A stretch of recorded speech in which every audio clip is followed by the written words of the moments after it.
आपका स्वागत है गांगुली टेक पर। मैं हूं संदीप गांगुली और आज हम लोग इस वीडियो में देखेंगे कि पीएचपी में आपको व्हाइल लूप का कैसे यूज करना है। देखिए, जो लूप्स होता है उनका यूज तब किया जाता है जब आप कोई ऑपरेशन या कोई ब्लॉक ऑफ कोड को रिपीटेटिवली जो है एग्जीक्यूट करवाना चाहते हैं। जैसे कि मान लीजिए आप 100 बार हेलो वर्ल्ड प्रिंट करना चाहते हैं, तो अगर आप लूप्स का यूज ना करें तो आपको 100 बार जो है इको हेलो वर्ल्ड 100 बार लिखना होगा और ये पॉसिबल नहीं है। तो अगर आप लोग जो है व्हाइल लूप का यूज करें तो हमें केवल 2 या 3 लाइन का ही कोड लिखने से हमारा काम हो जाएगा। तो इसलिए जो है आपका लूप का यूज किया जाता है और लूप का यूज एरे के एलिमेंट्स को एक्सेस करने के लिए भी किया जाता है। और जब हम लोग एरे पढ़ेंगे तब हम लोग उसमें देखेंगे कि कैसे हमें लूप का यूज करके एरे के एलिमेंट्स को एक्सेस करना है। इस वीडियो में वो चीज़ नहीं दिखाई जाएगी। और मैं आपको एक बात और बता दूं कि अगर आपने मेरा ऑपरेटर्स वाला जो है वीडियो है पीएचपी का, वो अगर आपने नहीं देखा तो आप वो देख लीजिए, क्योंकि उस वीडियो में मैंने प्री इंक्रीमेंट और जो पोस्ट इंक्रीमेंट क्या है और फिर आपका प्री और पोस्ट डिक्रीमेंट क्या है वो बताया है और उसका यूज़ मैं इस वीडियो में करने वाला हूं। अगर आपको चीज़ समझ में ना आए तो आप ऑपरेटर वाला जो है वीडियो है मेरा पीएचपी का वो देख लीजिएगा। तो चलिए हम लोग शुरुआत करते हैं। यहाँ पर मैंने एक while.php करके फाइल बनाया है और यहाँ पर मैंने सबसे पहले एक वेरिएबल बनाया काउंट और इसको मैंने 0 पे सेट कर दिया है।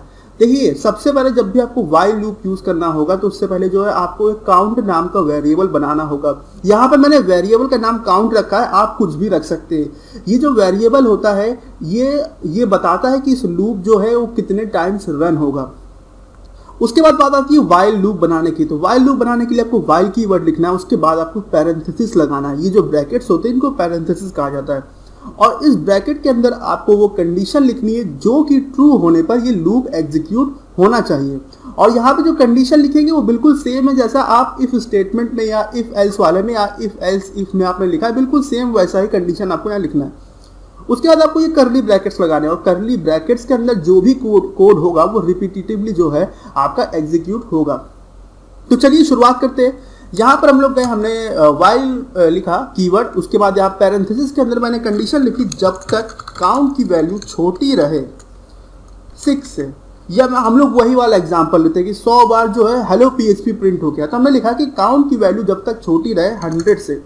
और आप यहाँ पर देखिएगा कि हम लोग जो इनिशियली 0 से स्टार्ट करें तो 0 से अगर आप 99 जाते हैं तो वो टोटल 100 होता है, लेकिन 0 से अगर आप 100 तक जाएंगे तो ये चीज़ देखिए, मैं यहाँ पे लेस देन लिख रहा हूँ। मैं यहाँ पे लेस देन इक्वल टू इसीलिए नहीं लिख रहा हूँ क्योंकि ये क्या होगा, 0 से अगर आप 100 तक जाएंगे तो वो 101 हो जाएगा।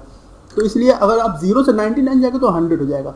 तो इसलिए मैं यहाँ पे केवल लेस देन का साइन लगा रहा हूँ। तो अगर काउंट की वैल्यू अगर छोटी है 100 से तो उस केस में ये लूप एग्जीक्यूट होना चाहिए और जैसे ही 100 के ऊपर ये वैल्यू जाएगी, 100 होगी या 100 के ऊपर चली गई तो ये जो है लूप ब्रेक हो जाएगा। तो हमें क्या करना है, यहाँ पे हेलो लिखना है, हमको यहाँ पे हेलो पीएचपी लिखना है और यहाँ पे मैं जो HTML का BR टैग का यूज़ कर रहा हूँ इससे हमें लाइन ब्रेक मिलेगा और फिर मैंने सेमी कॉलन लगा दिया। अब नेक्स्ट जो काम आपको करना होता है वो जो काउंट वाला जो वेरिएबल है इसके जो होता है इंक्रीमेंट करना होता है, मतलब इसमें आपको 1 बढ़ाना होता है। तो इसके लिए हम लोग काउंट लिखेंगे, काउंट लिखा जैसे मैंने यहाँ पे, उसका फिर हमें प्लस लगाना है और इसका सेम मतलब यही होता है कि अगर आप इसको इस तरीके से लिख दीजिए मतलब काउंट +1, तो यही मतलब है। ये लिखना और ये लिखना दोनों मतलब सेम है। और अगर आप इसको इस तरीके से भी लिखते हैं तो ये भी सेम है। ये जो तरीका है ये आपका जो है पोस्ट इंक्रीमेंट होता है, पोस्ट का मतलब बाद में, और ये जो तरीका है ये आपका प्री इंक्रीमेंट है मतलब पहले। और इस तरीके से लिखने पे होता है ये कि जो काउंट की जो भी वैल्यू होगी उसमें बस 1 ऐड हो जाएगा जो कि यहाँ पर है। तो हम लोग जो इस तरीके से करेंगे तो इसको मैं कमेंट आउट कर देता हूँ, ये मैंने कमेंट आउट कर दिया और ये आपको जो है इंक्रीमेंट करेगा। तो अब जो है हम लोग इस प्रोग्राम को रन करते हैं और इस प्रोग्राम को रन करने के लिए आपको जो है अपना एग्जाम के कंट्रोल पैनल में जाना होगा, वहाँ पे एक्सप्लोरर पे क्लिक करना होगा। उसके बाद इसमें एक htdocs करके जो है फोल्डर होगा, ये आपकी वेब डायरेक्टरी है और इसके अंदर आपको ये वाली फाइल सेव करनी होगी। तो htdocs फोल्डर के अंदर मैंने जो है व्हाइल लूप करके एक फोल्डर बनाया और यहाँ पे देखिए while.php फाइल को मैंने सेव किया है और साथ ही में यहाँ पे मैंने 2 और एग्जाम्पल लिए, डिक्रीमेंट और इंक्रीमेंट का, और मैं इनको भी आपको रन करके दिखाऊंगा। तो हम लोग जो अपना ब्राउजर को ओपन करते हैं और ब्राउजर को ओपन करने के बाद आपको एड्रेस बार में जाना है, लोकल होस्ट लिखना है, उसके बाद आपको अपना फोल्डर सेलेक्ट करना है जो कि हमारा यहाँ पे व्हाइल लूप है। उसके बाद हमको ये व्हाइल पे क्लिक कर देना है। तो ये देखिए हमारा जो है 100 बार जो है प्रिंट हो गया। अब आपको ये पता कैसे चलेगा ये 100 बार हुआ, तो हम लोग इसमें जो है नंबर भी ऐड कर देते हैं। तो हम लोग यहाँ पे गए, मैंने यहाँ पे ये करली ब्रैकेट्स लगाए और उसके बीच में मैंने डॉलर काउंट लिख दिया। तो ये जो तरीका है, ये तरीका आपका, अगर आप जो है आउटपुट स्ट्रिंग, जैसे हम यहाँ पे आउटपुट स्ट्रिंग है, अगर उसमें आप वैल्यू भी अगर आप प्रिंट कराना चाहते हैं, कोई मतलब वेरिएबल का कोई वैल्यू, तो आप इस तरीके से कर सकते हैं। डबल इन्वर्टेड कॉमा के अंदर आपको ये करली ब्रैकेट्स लगाने होंगे और उसके अंदर आपको उस वेरिएबल का नाम लिखना होगा जिसका आप वैल्यू आउटपुट करना चाहते हैं।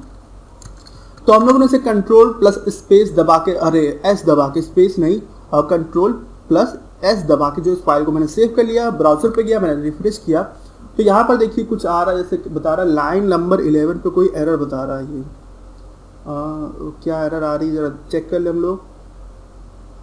अनडिफाइंड वेरिएबल काउंट्स, अच्छा वेरिएबल का जो नाम है मैंने गड़बड़ रख दिया, तो काउंट्स नहीं काउंट था।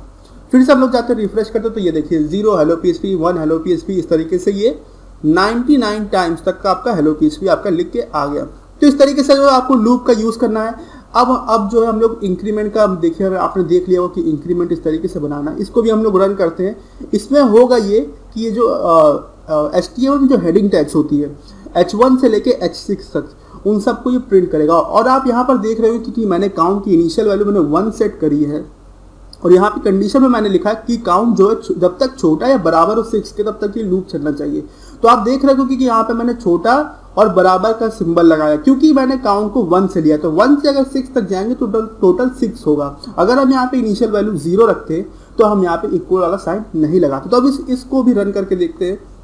आपका इंक्रीमेंट वाले पे पेज पे क्लिक किया मैंने, तो ये देखिए हेडिंग H1 टैग आ गई, H2 वाली आ गई, इस तरीके से प्रिंट हो गया।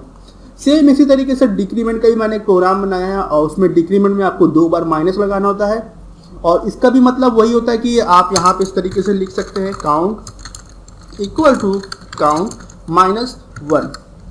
ये लिखना दोनों बात बराबर है, और साथ में ये भी लिखना दोनों बात बराबर है। ये जो होता है आपका पोस्ट डिक्रीमेंट है, घट रहा है, यहाँ पे माइनस का मतलब घट रहा है, पोस्ट डिक्रीमेंट है, और ये आपका प्री डिक्रीमेंट है। मतलब ये तीनों में से कोई एक तरीका भी अगर आप लिख देते हो तो बात बराबर ही होगी। तो इस तरीके से करना है। अब दूसरी चीज जो बहुत ही इंपॉर्टेंट आती है, जो मैं आपको बताने वाला हूँ, बहुत ही इंपॉर्टेंट बात है, और वो ये है कि जब आप छोटी वैल्यू से बड़ी वैल्यू की तरफ जाते हैं, जैसे यहाँ पे इनिशियली वैल्यू जो है हमारी 1 है और हम यहाँ पे जा रहे हैं बड़ी की तरफ, तो ऐसे केस में आपको जो इंक्रीमेंट करना होगा, और जो कंडीशन जो वाइल लूप में आप कंडीशन में जो सिंबल का यूज करेंगे वो या तो लेस देन का होगा या लेस देन इक्वल टू का होगा। मतलब ग्रेटर देन या ग्रेटर देन इक्वल टू का सिंबल नहीं यूज करेंगे। मतलब ये वाला सिंबल आप यूज नहीं करेंगे और ना ही ये वाला सिंबल यूज करेंगे। इस तरह का सिंबल आपको जो है लेस देन इक्वल टू का सिंबल यूज करना है। अब बात करते हैं डिक्रीमेंट वाले में आ जाते हैं। जब आप बड़ी वैल्यू से छोटी वैल्यू की तरफ जाते हैं, जैसे कि यहाँ पे इनिशियली जो है 6 है, और हम यहाँ कंडीशन चेक कब तक करें, जब तक वैल्यू जो है 1 जो है लेस देन, मतलब ये जो काउंट की जो वैल्यू है ग्रेटर देन और इक्वल टू जब तक 1 है तब तक ये लूप एग्जीक्यूट होना चाहिए। मतलब हम बड़ी वैल्यू से छोटी वैल्यू की तरफ जा रहे हैं। तो ऐसे केस में जो है आपको डिक्रीमेंट का यूज करना होता है, और यहाँ पे जो है सिंबल आपका ये हो सकता है, मतलब ग्रेटर देन इक्वल टू, या फिर आप खाली यहाँ पे ग्रेटर देन लिख सकते हैं। लेकिन यहाँ पे जो सिंबल होगा वो लेस देन का नहीं होगा और लेस देन इक्वल टू भी नहीं होगा। इस बात का आपको ध्यान रखना है। कई बार लोग गड़बड़ कर देते हैं और उनका लूप जो होता है वो इनफाइनाइट लूप बन जाता है, मतलब लूप एग्जीक्यूट करता ही रहता है, वो कभी स्टॉप नहीं होता है।